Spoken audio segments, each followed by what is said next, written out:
Hable mucho, hable poco, pero no se quede callado. Hable clarito, diga lo que quiera, no hable para adentro, hable para afuera. Bienvenidos a su programa La Historia Contada por Todos. En el 2022, Villa de Leyva cumplirá 450 años. Si su familia llegó antes, o llegó a fundarla, o llegó después, es protagonista de esta historia. La Historia Contada por Todos, Villa de Leyva, 450 años. Una realización del Centro de Estudios Históricos de Villa de Leyva. Aquí llegan los lenguijeros del programa.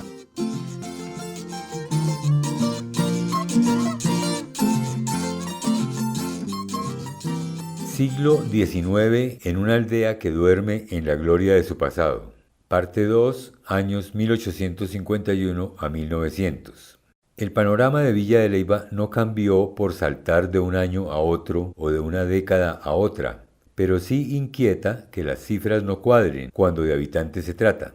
Según los datos elaborados por Juan Medina para la Geografía Económica de Colombia, tomo 3, Boyacá, el censo de 1851 para la provincia de Tunja era de 376.218 habitantes. Un 16.77% de la población general de la Nueva Granada. De ellos, el cantón Leyva, que se escribía con I latina, tenía 22.219.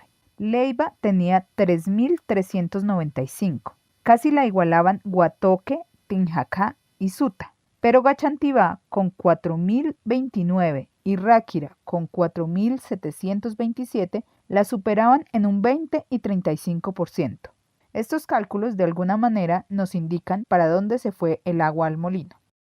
Pero hay datos más desalentadores, si le damos crédito, como se debe, a la mirada crítica de Manuel Ancísar, que como dijimos en el programa anterior, se patoneó la zona. ¿Cómo no creerle al primer rector de la Universidad Nacional de Colombia, un tipo serio que a falta de una cámara fotográfica describió el cantón con rigor y calidad humana? Sus imágenes no se componían de megapíxeles, sino de megaglóbulos sanguíneos.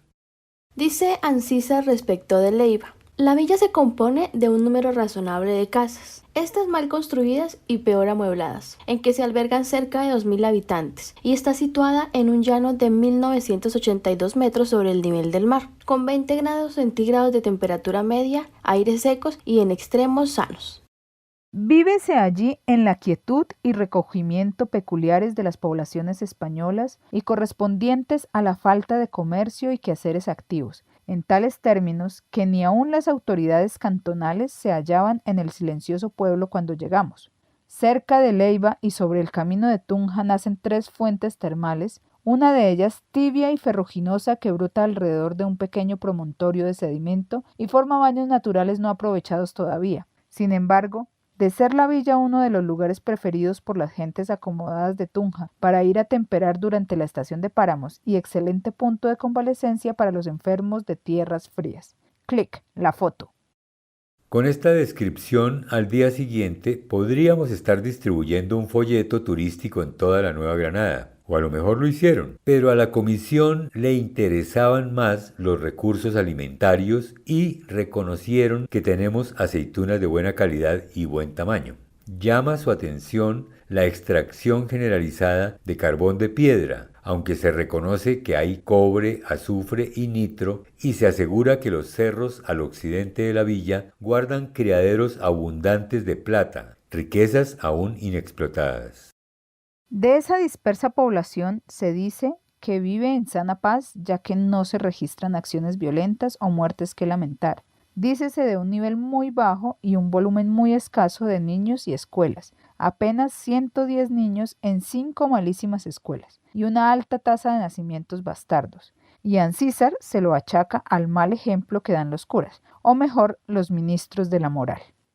Por lo demás, este es un territorio apacible y seguirá siendo su característica principal, razón por la cual me vine a vivir aquí, su calidad de vida. Hasta ahora, porque también lo hemos venido diciendo en este programa, depende del poblamiento.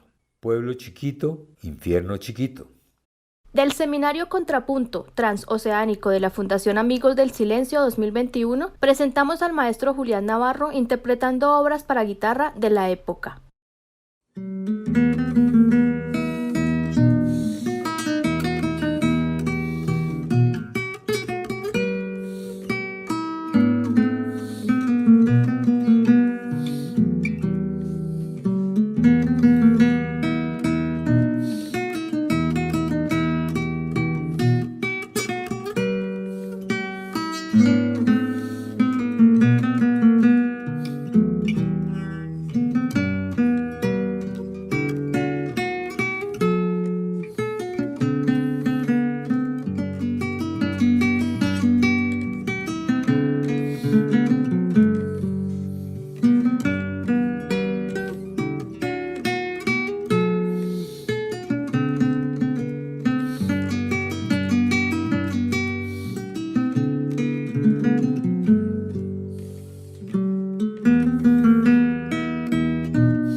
Lo otro que nos revela el señor Ancísar es su interés por visitar las ruinas del Infiernito. Viene a confirmar lo que su amigo el anticuario Manuel Vélez Barrientos le contó y que fue ampliamente divulgado por Joaquín Acosta, otro científico que informa detalladamente sobre la existencia de este yacimiento arqueológico a la Sociedad Geográfica de París, y ellos lo publicaron en su boletín en 1850. Las observaciones que hace Ancísar dan cuenta de posibles rastros de fosas de un cementerio muy antiguo y también de una obra interrumpida de un templo, a juzgar por el tamaño de las vigas, así las llaman los lugareños, con formas cilíndricas. Se sorprende por la factura especializada de estas columnas, que debieron requerir instrumentos de medición y uso de herramientas para laborar la dureza de los materiales. Contó más de 100 piedras trabajadas y supuso que muchas más fueron extraídas de esta fábrica para la construcción del patio del monasterio del Exeomo 34 y las que soportan la construcción de la casa de capellanías en la esquina noreste en la Plaza Mayor 12. También colige que las muescas en uno de los extremos de los monolitos fueron talladas para atar las sogas que a fuerza de brazos permitiría transportar piedras de más de 4 metros de longitud. Más respuestas se obtendrán, anotaba, cuando se hagan las excavaciones para concretar más las evidencias de orfebrería y cerámica que se han encontrado en el área. De manera que el descubrimiento es de vieja data. No obstante, tardamos más de un siglo en despejar estas dudas hasta las investigaciones que realizó el arqueólogo Eliezer Silva Celis, que queda claro no fue quien las descubrió. El geógrafo Camilo Domínguez Osa de la Universidad Nacional compendia en el volumen 3 de la obra Geografía Física y Política de la Confederación Granadina los hallazgos de esta comisión de exploradores.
La presencia de los dominicos en Villa de Leyva es intensa a partir de la segunda mitad del siglo XIX.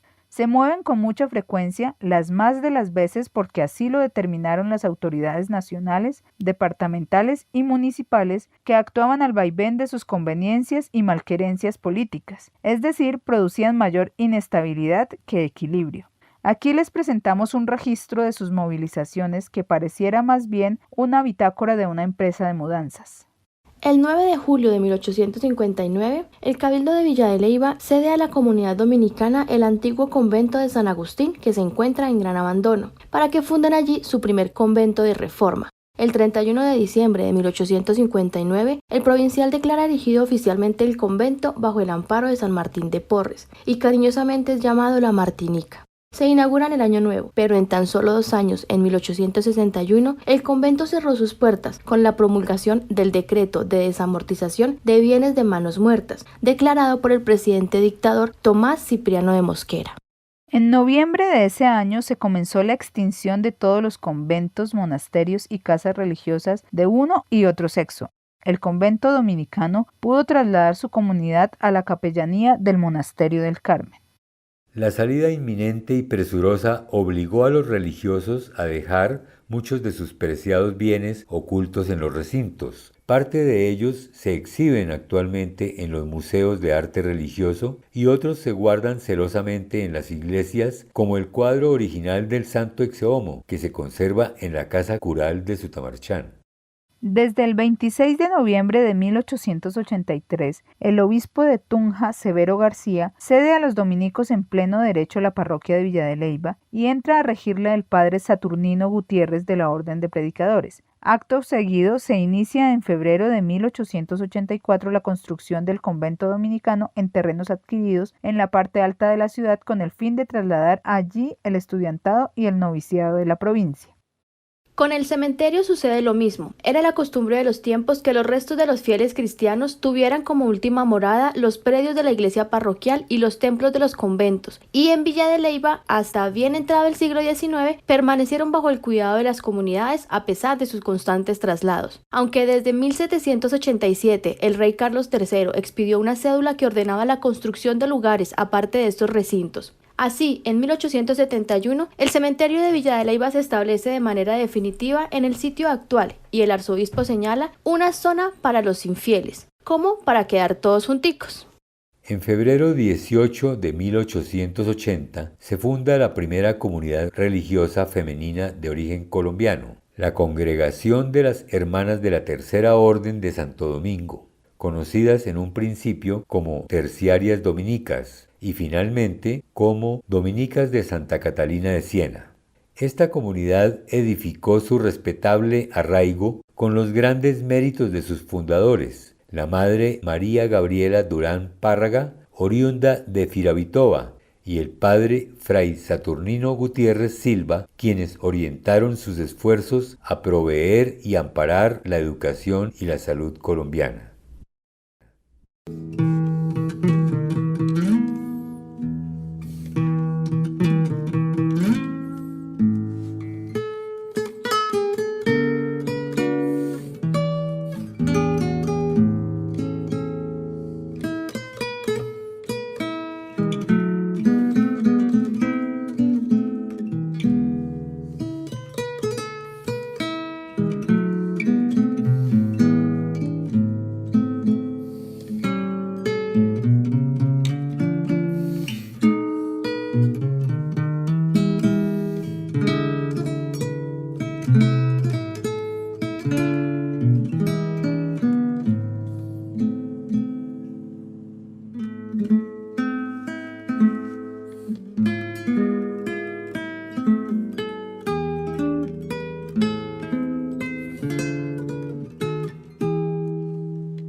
El olivo en Colombia.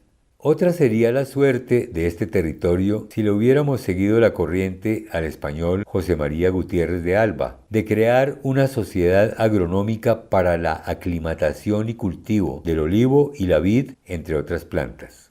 Vino a Colombia en 1870, investido de una misión para algunos sospechosa, cual era encargarse de realizar de manera confidencial una aproximación para informar y recomendar al gobierno español el tino y tono de futuras relaciones con Colombia.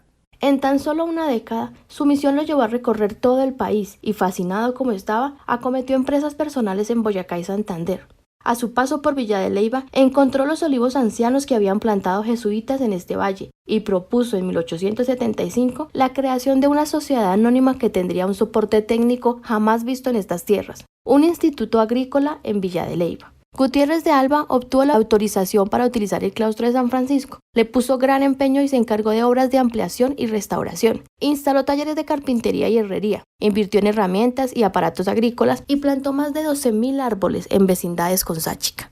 En 1878 editó la Cartilla Agraria, una sencilla pero a la vez meritoria obra dedicada a la juventud colombiana para aprender a conocer las condiciones, propiedades de los suelos y climas con el aprovechamiento de sus frutos.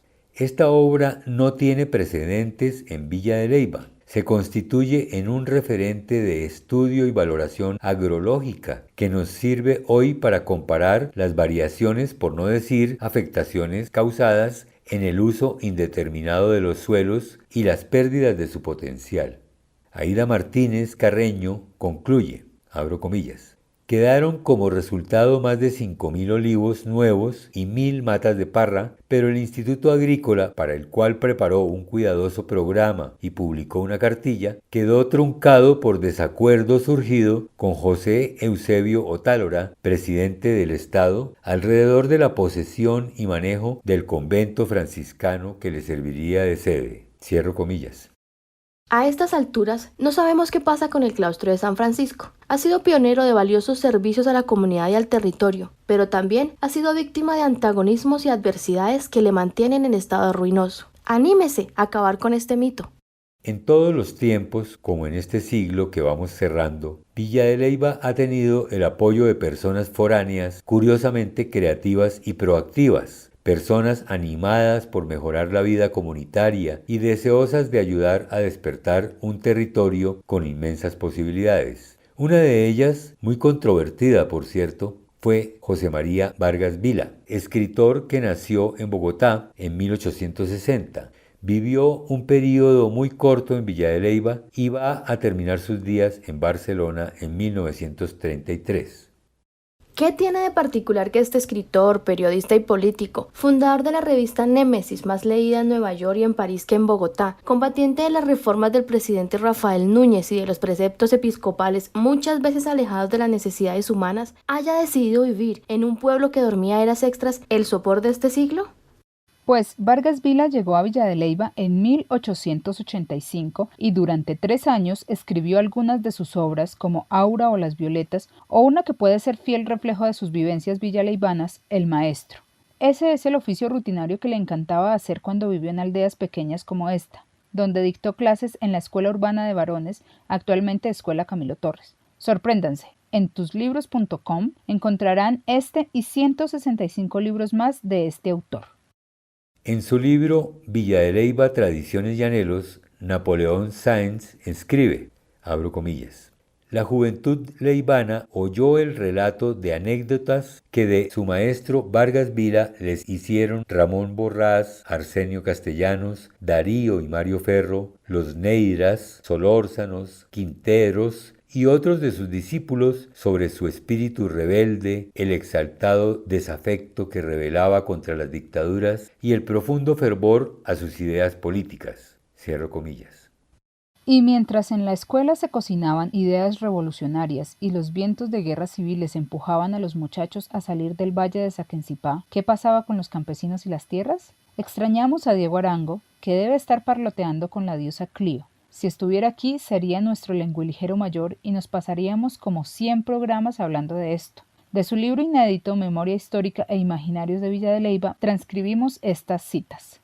Marcolino Munevar Peña, comillas. Después del secreto de la guerra de los españoles, llegaron los terratenientes y el que sabía leer y escribir era el más mandacallar. Ellos se avanzaban sobre grandes terrenos, sin un peso, y decían, yo mando de acá a allá, de allá por allá, usted coge por allá, usted coge por el otro lado. Así alinderaban, y también decían, usted coge esos indios, manéjelos y póngalos a trabajar, y yo cojo los míos. Y el que no hiciera caso, mándelos para la cárcel y écheles juete. Y tenían que decirle al patrón, el bendito, o si no, para la cárcel. Ya después, como quedaban pedacitos de tierra que ellos no podían manejar, le decían a cualquiera, coge ese pedazo de tierra allá y trabájalo y tené tus animales, pero tenés que darme trabajo de balde. Y ya principió así los arrendatarios y podían sembrar. Pero había épocas de verano que no llovía y se perdían las cosechas y se sufría de hambre, pero esos terratenientes, como cogían bastantes cosechas, no se perjudicaban.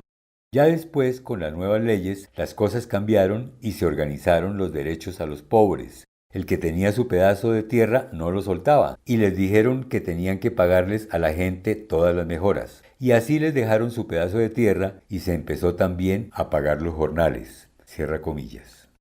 Ahora escuchen lo que contó Vicente Rodríguez. Aquí habían 3 familias que eran las dueñas de medio pueblo. Los Ferro, que eran dueños de la mejor tierra que había por acá y que correspondía a la antigua hacienda de Sáchica.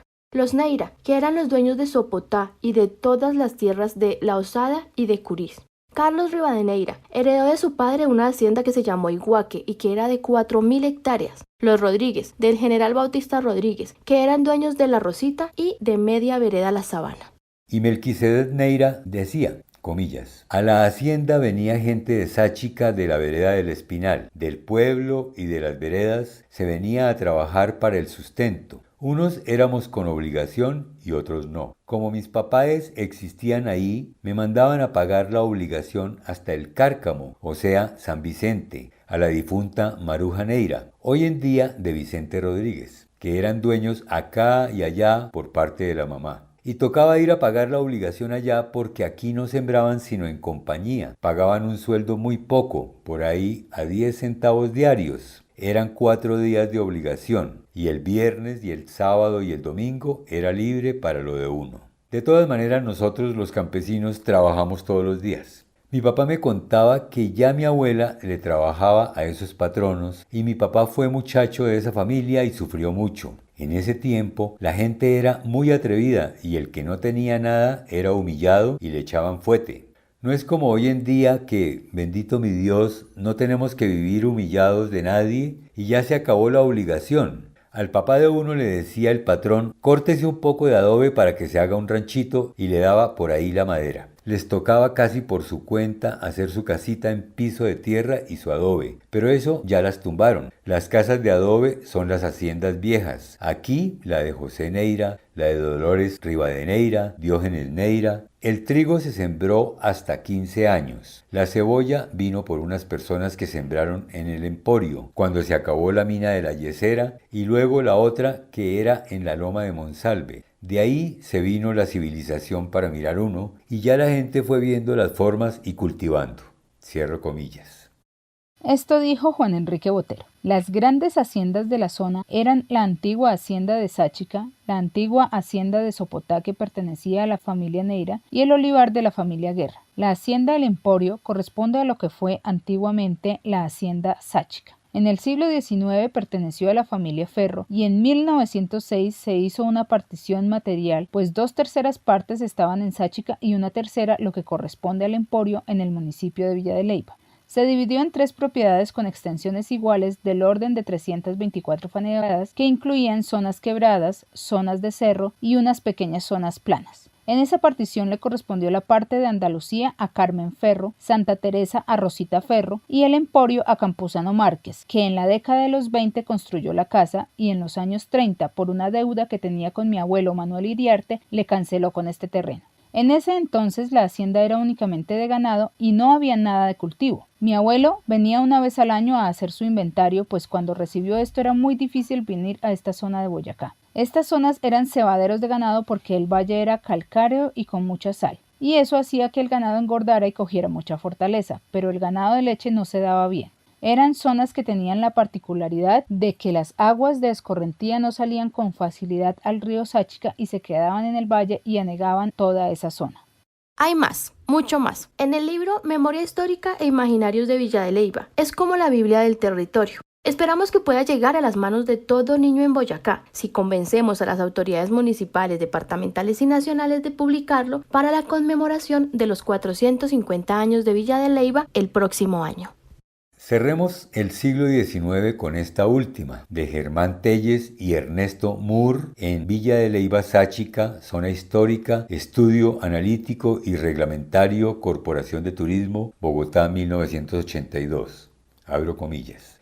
La existencia de la villa ha sido permanentemente plácida y lenta, y el tono general de su carácter urbano refleja justamente esta condición.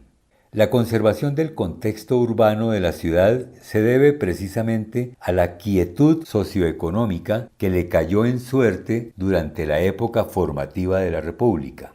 El siglo XIX y comienzos del siglo XX tendrán en Villa de Leyva una acción arquitectónica epidérmica primero, cambiando buena parte de los recursos de carpintería y decoración de época colonial y luego erigiendo unas pocas casas más, que difieren marginalmente de sus congéneres de época colonial. Se comprende así el terrible efecto cuantitativo y volumétrico que algunas edificaciones contemporáneas de gran tamaño han tenido en el tenue y frágil contexto de la villa, y la grave amenaza que la arquitectura contemporánea tal como se entiende y se practica en Colombia constituye para la ciudad.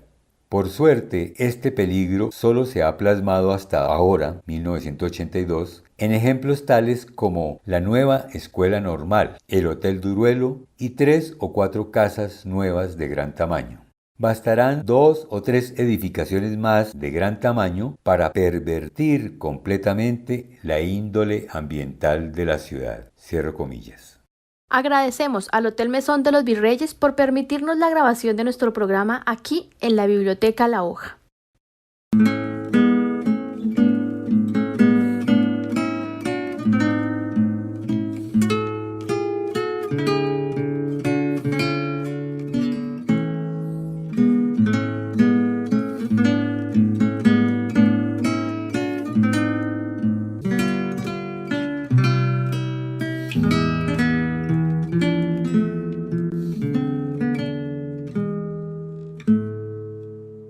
En el próximo programa, Villa de Leyva, la piedrita en el zapato. Numeral Boyacá reactiva la cultura, proyecto ganador, línea 5. Procesos de fortalecimiento cultural y promoción del patrimonio y la memoria cultural, apoyado por la Gobernación de Boyacá y la Secretaría de Cultura y Patrimonio, la Alcaldía de Villa de Leyva Somos Todos y la emisora comunitaria Villa de Leyva Estéreo. Agradecemos la colaboración de La Selva Ecolab en esta producción de Los Lenguiligeros, realización del Centro de Estudios Históricos de Villa de Leyva. Topémonos el próximo viernes, sus mejores 30 minutos.